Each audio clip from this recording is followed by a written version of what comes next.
Before I tell you this story, I need you to understand something about the woman at the center of it. Adaeze Okonkwo did not start out broken. She started out brilliant. She started out certain. She started out as the kind of woman who walked into a room and made it rearrange itself around her. But there is a particular kind of destruction that comes not from enemies, but from the person you chose. The person you handed the blueprint of your entire dream and said, "Here, I trust you, build this with me." This is a story about what happens when that person takes your blueprint and builds their own empire with it. This is a story about betrayal so precise, so calculated, it could only have been planned by someone who loved you first. This is the story of Adaeze Okonkwo and Park Ji-ho. And if you have ever been naive enough to believe in someone completely, this story is yours too. Adaeze Okonkwo was 27 years old when she decided she was done being invisible. She had spent 3 years working as a junior brand consultant at Meridian & Associates, one of Lagos's most prestigious marketing firms.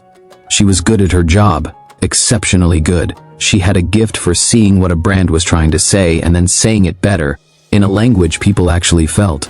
But good was not enough in a place where men with half her talent were being promoted above her. Good was not enough when her ideas kept ending up in presentations delivered by people who never once said her name.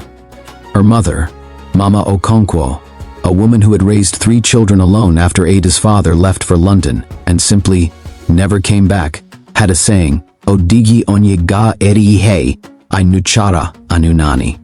Nobody eats what they only smell. Ada had been smelling someone else's meal for 3 years. So in March of 2017 she resigned.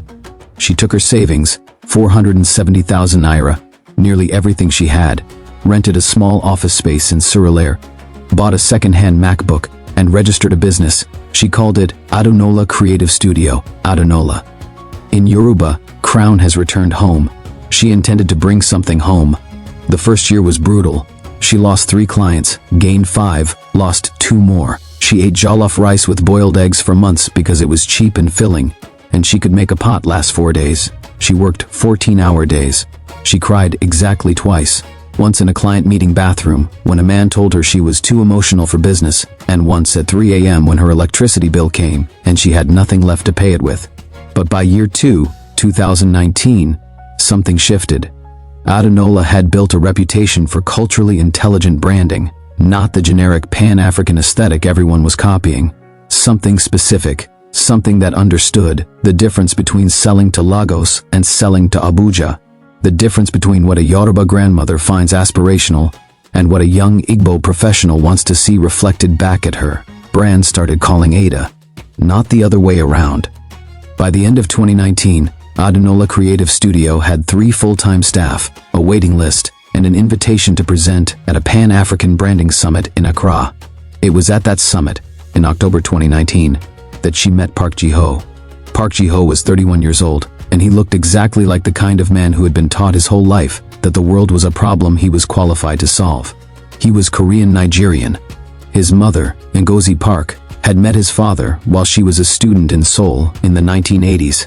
They had moved back to Korea, raised Ji-ho there, then returned to Lagos when he was 18.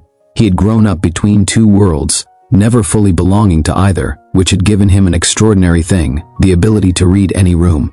He spoke Korean, Yoruba, English, and functional French. He could negotiate with a government official in Lagos and then get on a call with an investor in Seoul and make both sides feel understood. He worked for a Seoul-based venture capital firm called Haneul Capital, scouting investment opportunities in the African creative economy. He was, by every visible measure, exactly what he appeared to be: brilliant, charming, cosmopolitan, and deeply interested in African entrepreneurs. What Ada did not know, what she had no way of knowing, was that Ji-ho had spent the last 6 months building a strategy, a very specific strategy, and she was about to become the centerpiece of it. But at the rooftop in Accra, she did not know any of that. She only knew that when Ji-ho Park walked over to where she was standing, looking out at the city lights, a glass of Zobo in her hand, exhausted from her presentation, and said, "You are the most interesting person who spoke today." She felt something she had not felt in a very long time. She felt seen. They talked until 2 in the morning. About business, yes, but also about everything else. About what it meant to build something in Africa when the world kept trying to define Africa for you. about the loneliness of being between cultures, never fully claimed by either, about their mothers, because both of them, it turned out, had been shaped most profoundly by their mothers. Ada talked about Mama Okonkwo, about growing up watching a woman hold an entire family together with nothing but will and pride, about how that had made her both fearless and terrified, fearless in business, terrified of depending on anyone. Jiho listened with the kind of attention that made you feel like the most important person alive. He was good at that, better than she knew. When they parted at the hotel elevator at 2 a.m., he held her hand a beat longer than necessary and said, "I think we could build something remarkable together, Ada." She told herself he meant in business, but the way he looked at her when he said it, she felt it everywhere. They did not rush into anything. Jiho came to Lagos in January 2020 for what he called due diligence, a formal assessment of whether Hanil Capital would consider investing in Adenola. He spent a week embedded in the studio, meeting Ada's team, reviewing financials, sitting in on client calls. What he saw impressed him, genuinely. Ada had built something real, something with actual architecture, not just talent but systems, not just relationships but reputation. What he also saw was the gap, the thing standing between what Adenola was and what it could be: capital, connections, the bridge between the African creative economy and the global luxury market, specifically Asia. He presented Hanil Capital's offer at a dinner in Ikoyi, at a restaurant overlooking the lagoon. The numbers were substantial: 80 million naira in initial investment, a phased expansion plan, Hanil's network of Asian luxury clients, the infrastructure to take Adenola from a Lagos studio to a continental and eventually global brand consultancy. There was one condition. "We'd want a strategic partner embedded in the business," Jiho said, cutting his suya carefully. "Someone who bridges the cultural and market gap on the Asian side, someone Hanil trusts." Ada looked at him across the table. "You," she said. He smiled. "If you'll have me." There was a moment, a long still moment, where Ada looked at this man across a table with Lagos glittering behind him, and felt her instincts pulling in two directions at once. The part of her that had built a business from scratch, that had learned to trust her own judgment above all else, said, "Read this carefully, read him carefully." But there was another part, a part that had been alone in her ambition for 3 years, a part that had eaten jollof rice for months and cried in bathrooms and always done everything alone. That part said, "Finally, someone who can go where you're going. Finally, someone who sees it." She said yes. By March 2020, the world shut down. COVID-19 locked Lagos, locked Seoul, locked everything. But in a strange way, it accelerated them. Stuck in isolation together, Jiho working from Ada's spare room, they built the next phase of Adenola in real time. Jiho brought connections in the Korean beauty and fashion markets, industries looking to understand African consumers with real purchasing power and global cultural influence. Ada brought the intelligence, the insight, the creative framework. And somewhere between the work calls and the late nights and the shared containers of egusi soup, the professional became personal. By July 2020, Park Jiho was not just her business partner. He was the man who made her coffee every morning without being asked, who had memorized how she took it, strong, 1 sugar, oat milk, always in the blue mug. He was the man who read her quarterly reports with the same intensity other men reserved for sports, and who always told her what he actually thought. No flattery, no softening, just honest, sharp, useful feedback. He made her better. She knew that. She loved him for it. What she did not know, what she would not discover for another 18 months, was that he had been sending weekly reports to Hanil Capital, not about investment returns, about her. Every client relationship, every proprietary methodology she had developed, every contact, every process, every piece of intellectual architecture that made Adenola what it was. He was building a map, and he was building it for someone else. By the first quarter of 2021, Adenola Creative Studio had become something Ada had once only allowed herself to imagine at 3 a.m., when the electricity bill had felt like the end of the world. They had signed contracts with 3 major Korean conglomerates wanting to enter the Nigerian and broader West African markets. Hanul's connections, Ada's creative genius. They had been profiled in Business Day, The Guardian, and a Seoul-based luxury business magazine called Jomsi. They had grown to a team of 19. They had moved into a proper office in Victoria Island, glass, light, and a view of the water that Ada stood in front of every morning for exactly 60 seconds, reminding herself that she had built this, and they were in love. Or she was. Looking back later, she would spend a long time trying to remember the signs, the moments where, if she had been less happy, less certain, she might have paused. The evening Ji-ho spent 3 hours on the phone, speaking Korean so fast and low she could not follow it, and said only, "Seoul business, routine." The weekend he went to Abuja for a meeting, and came back quiet in a way she had never seen him. The day she walked in on him scrolling through her client database on her laptop and he said, smooth as water, just cross-checking for the Chemi brand's proposal, she had believed him. Every time. Because he was her partner.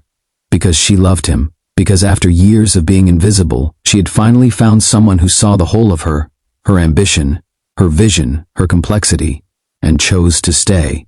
She would learn eventually that the people most skilled at betrayal are the ones who study you first. The peak came in October 2021.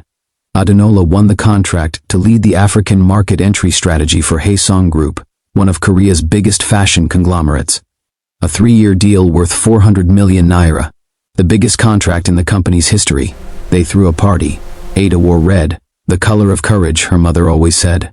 Ji-ho stood beside her the whole night, his hand at the small of her back, and when she gave her speech, looking out at her team, her partners, her mother in the front row, she ended with words she meant completely. "I could not have done this without my partner." In every sense of the word. Ji-ho smiled at her across the room, the smile of a man who knew exactly what was coming next. She did not know yet, but in exactly 63 days her entire world would collapse. It started with an email, not to Ada. She would never have seen it at all if Chiamaka, her operations manager, her most trusted employee, the woman who had been with her since the Surulair days, had not forwarded it with a single line of text. "Ada, I think you need to see this." The email was from a Haesong Group executive named Director Lim, addressed to a company Ada had never heard of, Bridgepoint Creative Consultancy, Seoul and Lagos. It was a scheduling email, a routine scheduling email for what appeared to be a second-round strategy meeting, for a project that looked, in every structural detail, exactly like the Adenola proposal Ada had spent 6 months building. She read it 3 times. Then she searched Bridgepoint Creative Consultancy, and sat very still for a very long time. Bridgepoint Creative Consultancy had been registered in Korea 4 months ago. Its Korean director of record was a man named Kang Soo-jin, Ji-ho's cousin. Ada knew. She'd met him once at a family dinner. Its Nigerian co-director was Park Ji-ho. She had not known about Bridgepoint. Ji-ho had never mentioned Bridgepoint. She picked up her phone and called him. He answered on the second ring, his voice warm and familiar. "Ada, what's up?" she said. "What is Bridgepoint Creative Consultancy?" The pause was so brief, less than a second. But she had loved him for over a year. She knew every rhythm of him, and she heard it, the tiny recalibration, the split-second decision about what version of the truth to offer. "Oh," he said, "that's just a holding structure Hanil uses for..." "Ji-ho," she said, "Director Lim at Haesong just scheduled a second-round strategy meeting with Bridgepoint, using our proposal framework." Silence. Not the recalibrating silence, a different one. The silence of a man who has been caught and is now deciding how much of the truth is unavoidable. "Come home," she said. "We need to talk." He came home. He sat across from her at their kitchen table, the table where they had eaten 1,000 meals, argued about strategy, planned their future, and he told her a version of the truth. Not all of it, but enough. Bridgepoint was a company he and his cousin had set up as a separate vehicle. They had been using it to pursue some parallel opportunities. The Haesong situation was complicated. There had been a miscommunication about which entity would lead the project. He was sorry. He should have told her sooner. It was a structural issue, easily resolved. He reached across the table and took her hand. She let him hold it. She was trying to decide what she believed. Part of her believed him. Part of her wanted to. She had built her entire life, professional and personal, on this man's presence in it. The idea that it was orchestrated, that it was a lie, that she had been a means to an end. She pulled her hand back. "I need to see the Bridgepoint Corporation documents," she said, "and the Haesong communication chain, all of it." He nodded. He said, "Of course," he said, "transparency, always." He bought himself 48 hours. He used them well. Ada did not sleep that night. She sat at her desk with her laptop, a cup of tea she forgot to drink, and the methodical focus of a woman who had built a business from nothing and was not afraid of hard truths, only of not knowing them. She started with the business registry databases. Nigeria first, then Korea. Chiamaka, who had spent 6 years watching Ada's back, sat beside her. Bridgepoint had been registered 13 months ago, not 4. Jiho had lied about the timeline. 13 months ago was before the Haesong contract, before the pitch, before Ada had shared the full framework of what would become the most comprehensive African market entry strategy her firm had ever produced. Bridgepoint had been built before the deal, not after a miscommunication. She kept going. Hanyul Capital, the firm that had invested in Adenola, the firm Jiho nominally represented, had a listed subsidiary relationship with Bridgepoint. They were not separate entities. They were functionally the same money, which meant the investment in Adenola was not venture capital. It was access. Hanyul had sent Jiho to identify the most promising African creative branding operation, build a deep relationship with its founder, extract its methodologies and client network, and then replicate it, separately, under their control, for the Korean market. Ada had not been invested in. She had been mined. She sat back in her chair. Chiamaka put a hand on her shoulder. Ada, don't, Ada said. Her voice was very quiet. Don't be gentle with me right now. I need to keep thinking. She kept going. The client database she had built over 4 years, 847 contacts across West Africa and the diaspora. She found traces of it in a Bridgepoint pitch deck that a contact in the Korean business press had uploaded to a conference database. The methodology was different enough to avoid obvious plagiarism, but the structural logic, the market segmentation framework, the insight architecture, it was Adenola's, translated into Korean corporate language and rebranded. Her work, her years, her 3 a.m. epiphanies and her bathroom tears and her boiled eggs and her jollof rice. She thought about every late night Jiho had sat beside her at this desk, every time she had thought out loud in front of him, every time she had handed him a draft and said, "Tell me what you really think," and he had, and she had refined it, and she had made it better, and he had been watching and learning and recording. She stood up, walked to the window. Lagos was just beginning to wake up, orange light over the water, the city that had watched her build everything. She thought about her mother, about nobody eats what they only smell. She had let someone else eat everything she had cooked. She turned around. "Chiamaka," she said, "call Barrister Ease. Tell him I need him in the office by 8. Then I need you to pull every contract, every NDA, every communication record we have with Jiho and Hanyul going back to the beginning." "What are you going to do?" Chiamaka asked. Ada was already moving. "What I should have done from the start," she said. "Trust myself." She called Jiho at 9 a.m. and asked him to come to the office. She did not tell him she had already met with Barrister Ez. She did not tell him what she knew. She said only, "I have the documents you sent. I think we need to sit down properly." He arrived at 9:45, and for a moment, just one, Ada let herself look at him the way she used to. The easy confidence, the intelligence in his eyes, the man who had made her coffee every morning in the blue mug and never once made her feel small. Then she sat down, folded her hands on the desk between them and said, "Bridgepoint was registered 13 months ago, before you pitched Hanyul's investment to me. You have been building a competing company using Adenola's intellectual property and client relationships with the full knowledge and backing of Hanyul Capital. The investment was not an investment. It was a strategy. And I was the strategy." She watched him absorb this, watched him calculate. He leaned back. And then he did something she had not expected. He stopped performing.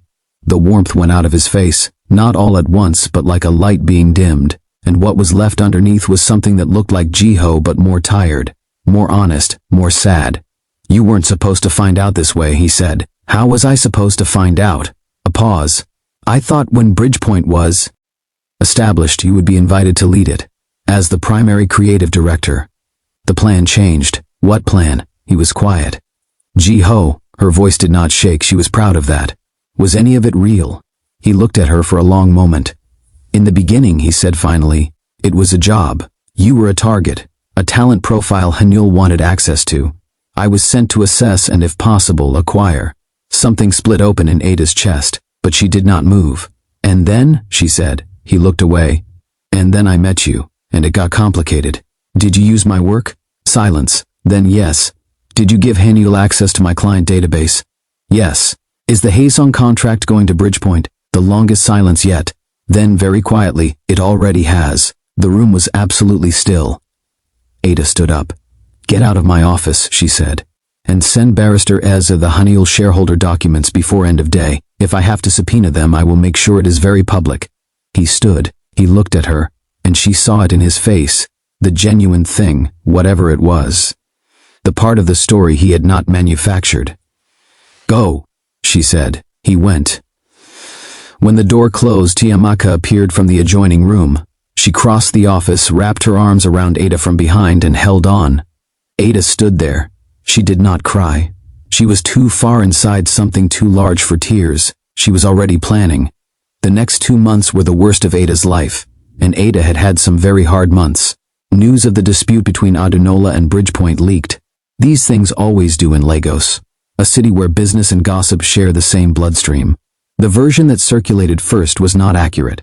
The version that circulated first made Ada sound naive, a woman who had mixed business with romance and lost both. 2 clients put their projects on hold, waiting to see how things resolved. One client, a brand she had spent 8 months cultivating, quietly transferred their account to Bridgepoint. Ada fired no one. She shrank no salaries. She walked into her office every morning, stood in front of the window with the water view, and counted 60 seconds. Then she turned around and worked. Barrister Adaeze was building the legal case, a combination of trade secret misappropriation, breach of fiduciary duty, and fraudulent investment. It was complex. It would take time. Haniel Capital had lawyers in 3 countries. Jiho attempted contact twice. She did not respond. Her mother came to stay with her for 2 weeks. Mama Okonkwo, who had survived far worse than a broken business partnership and a broken heart, said almost nothing about the situation. She cooked. She prayed loudly in the mornings. She watched Ada work with the eyes of a woman measuring something. On the last night before she went back to Enugu, she sat beside Ada on the couch and said, "You know what they did not take from you." "What?" Ada said. "You." Ada turned to look at her mother. "Everything they have, everything that Bridgepoint is, they got it from you. Your mind, your insight, your years. They cannot take the source." Mama Okonkwo tapped the side of her own head. "The source is still here. The source is you." Ada thought about this for a long time after her mother left. The source is you. She picked up her phone and made a call. The call she made that night was to a woman named Adaeze Okonkwo. Yeonji was the founder of Betrayal, a Korean creative consultancy that had been fighting for years to distinguish itself from the giant conglomerates. She and Ada had met briefly at a conference in Dubai. They had exchanged cards and a promise to talk properly someday. That someday was now. "I know what Haniel did to you," Yeonji said when Ada explained. "They tried the same thing with us 3 years ago. Different persons, same structure. They find the talent, they embed someone, they extract the IP, they replicate." Ada was quiet for a moment. "How many companies?" she said. "That I know of personally. 4, but I've heard of more." Ada made a sound that might have been a laugh in a different context. "Yeonji," she said, "I want to propose something." What Ada proposed over the following 2 weeks, in calls and shared documents and 1 weekend in Seoul, where she flew on credit card debt, and sheer determination, was a direct partnership between Adunola and Betrayal. Not Haniel's model, not a corporate acquisition disguised as an investment, a genuine collaboration between 2 independent founders. Adunola had the African market intelligence, the creative methodology, the West African client network. Betrayal had the Korean market foothold, the corporate relationships that Haniel had not yet colonized, and a founder who was furious enough at Haniel Capital to make a very motivated partner.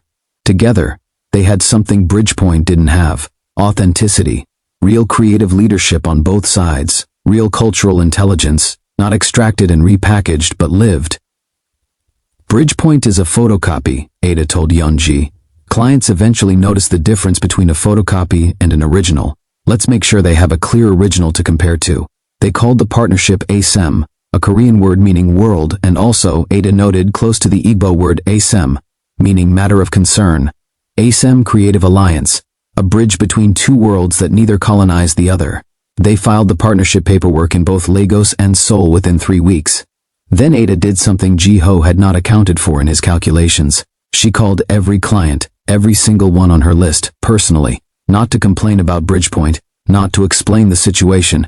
She called them to talk about ASEM, about what was being built, about what genuine African-Asian creative collaboration actually looked like when it wasn't manufactured. by a VC firm for extraction. 7 of the 8 clients who had paused returned their projects. The 8th signed with Bridgepoint. Ada sent them a professional note wishing them well, then she went after Haesong, the Haesong contract. That was the wound at the center of everything. The deal Ada had spent 6 months building, the work that represented Adenola at its most sophisticated, was now being delivered by Bridgepoint using her framework. She could have let it go.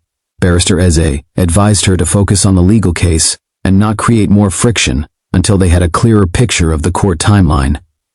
She did not let it go. She requested a meeting with Haesong's chairman directly, not Director Lim, who had signed with Bridgepoint, but Chairman Park Jae-won himself, a 72-year-old man who had built Haesong from a small Busan textile company into a fashion empire, and who was, by every account, deeply interested in legacy and reputation. She got the meeting because Yeonji knew his granddaughter. In Seoul, in a minimalist boardroom on the 43rd floor of the Haesong building, Ada sat across from Chairman Park Jae-won and laid out in precise and documented detail what Bridgepoint was and where its methodology had come from. She was not emotional, she was not dramatic. She presented it the way she presented everything, with clarity, with evidence, with a vision for what should happen next. Chairman Park, she said at the end, you are about to pay for work that was stolen from me, delivered by the thieves. That is your business decision. But I want you to consider what it means for Haesong's reputation in the African market, a market you have spent 18 months trying to enter, when this becomes public knowledge. Because it will become public, my legal team is already moving, and I would rather it be resolved privately, with your company on the right side of the story. The chairman studied her for a long moment. What do you want, he said. A conversation about what a real partnership looks like, Ada said. With me, with Assam, with people who actually understand both markets. Not because they were briefed on them, but because they lived them. Another long silence. Then Chairman Park Jae-won did something Ada had not quite expected. He smiled. My wife is from Calabar, he said. She always told me I needed to do business with African women. She said we were too afraid of how capable they are. He picked up his phone and called Director Lim's office. Cancel the Bridgepoint contract, he said. I want to see an alternative proposal on my desk by the end of the month. Ada did not let herself react in that boardroom. She thanked him. She shook his hand. She walked to the elevator. In the elevator, alone, going down 43 floors, she pressed her back against the wall and closed her eyes. Then she straightened up, fixed her jacket. The doors opened. She walked out into Seoul. The legal case settled 14 months after it was filed. Hanyul Capital, faced with the discovery process and the mounting reputational exposure, especially after the Haesong situation became known in Korean business circles, agreed to settle out of court. The settlement included full restitution of the original 80 million naira investment, plus a penalty figure that Barrister Eze described as satisfying. Acknowledgement in writing that Bridgepoint had incorporated Adenola's intellectual property without authorization. A non-compete clause preventing Hanyul from entering the African creative consultancy space for 5 years. And a provision Ada had insisted on personally, over Barrister Eze's mild objection, a public statement, issued jointly, that acknowledged Adenola Creative Studios' original authorship of the methodology Bridgepoint had used. The money they could keep quiet, Ada explained to Chiamaka the night they signed. The record needed to be public, not for them, for every other founder they might do this to. Let there be a record that someone fought it and won. Jiho's name did not appear in the settlement documents. His role had been as an agent of Hanyul Capital, and the liability rested with the corporation. He sent her a message the day the settlement was announced. Congratulations, Ada. You deserve to win. I'm sorry. She read it 3 times. She did not respond.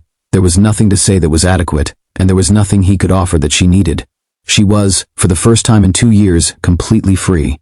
ASEM Creative Alliance launched formally in the spring of that year. The press coverage was significant. A Pan-African business magazine ran a cover story, The Woman Who Went to Seoul and Won. A Korean culture and business outlet framed it differently. How 2 women built the partnership the conglomerates couldn't. Both were correct. Neither was complete. By the end of the first year, ASEM had signed 12 major clients across West Africa, East Africa, and South Korea. The Haesong contract, rewritten, renegotiated on Ada and Yeonji's terms, was their flagship work. The revenue numbers were things Ada had once put in her 5-year plan as aspirational. She hired 23 more people. She gave Chiamaka a co-founder title and equity she had long deserved. She flew her mother to Lagos for the office opening, and let Mama Okonkwo give a speech that lasted 22 minutes and made half the room cry. By every measurable metric, Adaeze Okonkwo had won. And she knew she had. But there is a particular quality to bittersweet that people underestimate. It is not half joy. It is full joy and full loss existing simultaneously in the same body. And the loss does not diminish just because the joy is real. Ada went to therapy for the first time in her life, 6 months after the settlement, not because she was broken, she was not broken, but because she was honest, and honesty required her to admit that something in her had changed. The certainty was gone. Not the confidence. Her confidence was, if anything, greater than before. She had walked into a 43rd floor boardroom in Seoul and dismantled a conspiracy with evidence and composure. She knew who she was, but the certainty about people, the part of her that had once looked at Ji-ho across a table in Accra and felt, simply and cleanly, I trust this person. That part had learned something she couldn't unlearn. She could not unhear the pause on the phone. She could not unfeel the moment the warmth went out of his face in her office. She could not unknow that the man she had loved had looked at her brilliant, difficult, beautiful mind and seen first an asset. In therapy, she said, I keep wondering if I missed something, if there was a sign I should have read. Her therapist said, what if there wasn't? What if you loved someone who was both genuinely moved by you and also genuinely willing to harm you? What does that mean? Ada thought about it. It means, she said slowly, that people are not one thing, and that I cannot protect myself by being smarter about people. I can only protect myself by building better structures. What kind of structures? Legal ones, she said, contractual ones, the kind that don't require me to be right about someone's character. Her therapist smiled, and emotionally she asked. Ada was quiet for a long time. I'm still working on those, she said. Now, I need to stop here, because this is the part most storytellers would skip, because this is the part that is uncomfortable, because this is the part where I ask you to do something hard. Look at the person who caused all the damage, and understand them. Not forgive, not excuse. Understand. Are you ready? Park Ji-ho had a brother. His name was Park Ji-sung, and he was 4 years younger than Ji-ho and severely autistic. A level of care that required around-the-clock support, specialist schooling, and resources that their family had spent his entire life struggling to sustain. Their mother, Ngozi Park, had spent 25 years holding her family together across 2 countries on the strength of love and sheer refusal to collapse. She had worked, saved, borrowed, worked again.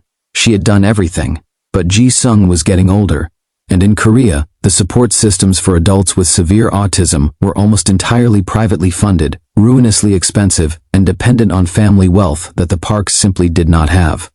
When Hanyul Capital approached Ji-ho 3 years before the Accra summit, when he was 30 years old and his career was ascending but his savings were limited and his brother's needs were growing, they made him an offer, not just a salary, not just a commission, a trust fund for Ji-sung's care, fully funded, guaranteed for 30 years, in exchange for 3 years of what Hanyul called strategic intelligence acquisition, what other people would call corporate espionage, what Ji-ho would spend years calling, in the privacy of his own mind, a deal he made with the devil.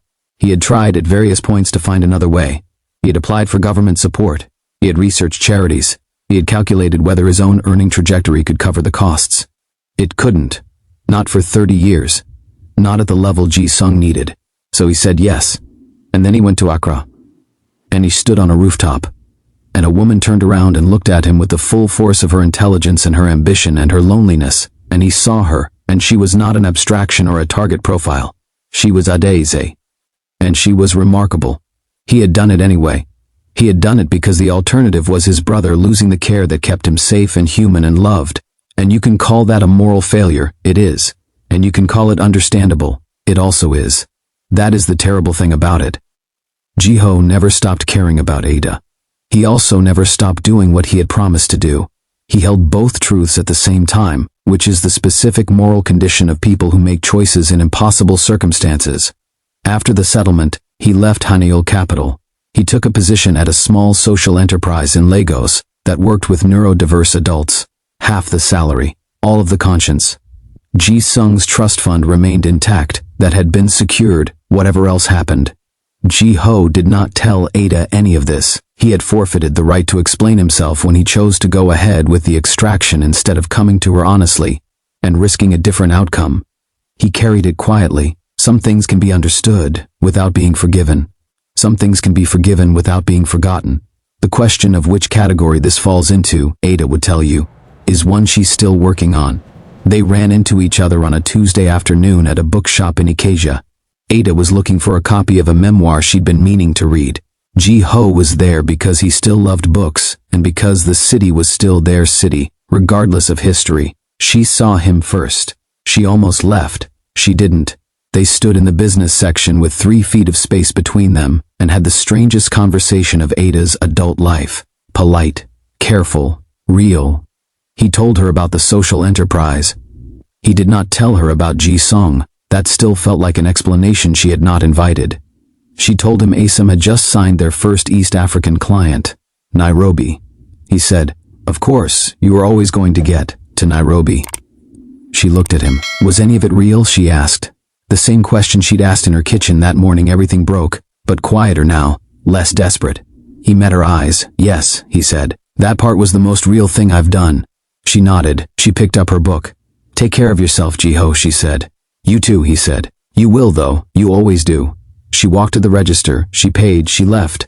In the car, she sat for a moment with her book in her lap. She did not cry. She did not feel rage. She felt something she hadn't expected, something that had no clean name. Something between grief and release and the particular exhaustion of a person who has carried something heavy for a long time and has finally, gently, set it down. Not forgiveness. Not quite. But the beginning of the space where forgiveness might eventually live. She started the car. She drove home. This is the part where I'm supposed to tell you that Adaeze Okonkwo found love again, or that she didn't, and was better for it. That she chose herself over everything. But this is not that kind of story. This is the kind of story where the ending is honest. Ada built ASM Creative Alliance into one of the most respected African-Asian creative partnerships in the industry. She was named to the Forbes Africa 30 Under 40 list, at 34, the deadline stretching edge of under 40, which she found hilarious and shared on Instagram with a caption her mother wrote. Chiamaka became co-CEO, and they fought about everything and built something extraordinary. Yeonji became her closest friend and the person she called when she was afraid, which she still was sometimes. ASM opened an office in Nairobi, then Accra. Then, in a moment, Ada stood in front of and breathed slowly through for a full minute. Soul. She still went to therapy. She dated again, carefully, with the kind of structural clarity her therapist called healthy boundaries, and her mother called good sense. She did not fall in love again in the way she had loved Ji-ho. She was not sure she wanted to, but she was not closed. Just careful. There is a difference. And here is the thing about what Ji-ho took from her, and what he could not take. He took her blueprint and used it to build something that no longer exists. Bridgepoint Creative Consultancy was dissolved 18 months after the settlement, with no clients and no reputation. He took 2 years of her certainty, the ease with which she had once trusted. He took the version of herself that believed love and business could share the same container without one poisoning the other. Those things are gone. She does not pretend otherwise. But he could not take the source. He could not take the mind that had built Adenola from 470,000 naira and a second-hand MacBook and jollof rice eaten alone for months. He could not take the relationships, the real ones, Chiamaka, her mother, Yeonji, the clients who came back because they knew the difference between a photocopy and an original. He could not take the knowledge she had about herself, that she had survived her worst fear, betrayal by someone she fully trusted, and had not collapsed, had not contracted, had not become small or hard or finished. She had gotten larger. That is what betrayal does sometimes, to the people who were already building something real. It doesn't destroy them. It clarifies them. There is a Korean word, nunchi.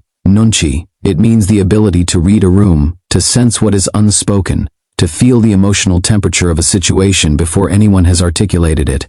And there is a concept in Igbo philosophy, ncheta, memory, but also the wisdom that lives in memory, the lessons carried forward, the knowing that doesn't forget where it came from.